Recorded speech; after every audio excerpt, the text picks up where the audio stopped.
how to decide what to build, how to figure out when to bet the company, how to do something totally new. Yeah. And I think one thing that Facebook has done incredibly well is figure out what to build and build this repeated innovation culture, which I think is like the hardest thing to do in business. So how have you done that, and how do you advise other people to do the same?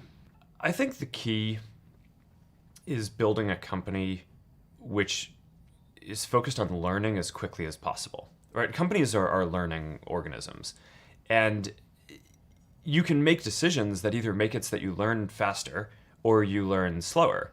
And in a lot of ways, building a company is like following the scientific method, right? You try a bunch of different hypotheses, and if you set up the experiments well, then you kind of learn what to do.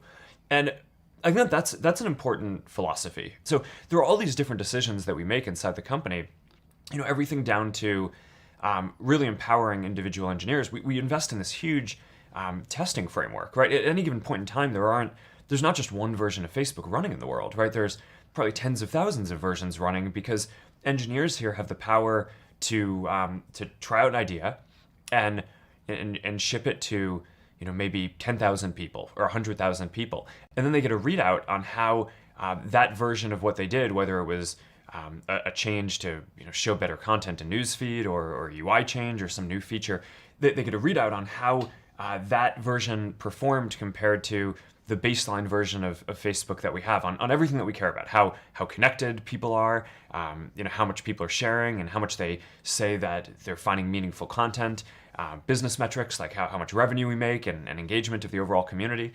And by running tens of thousands of different experiments and putting the power in people's hands to try all these different things, you can imagine we just make so much more progress than we could if every change had to be approved by me, right? Or every idea had to come from management. So I do think that there's something very deep about building this, learning culture and moving quickly towards that just helps you get ahead over time.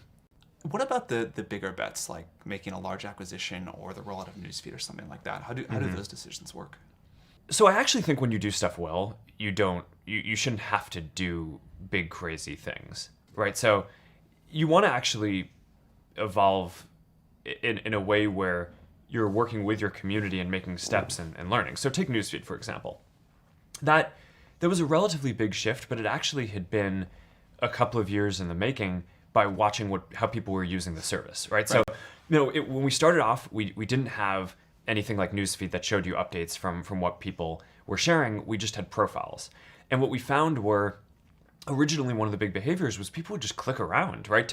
They'd click on different profiles, hundreds of them, and they'd go through all their friends to see what people had changed, right? To see what the update was in their friend's day.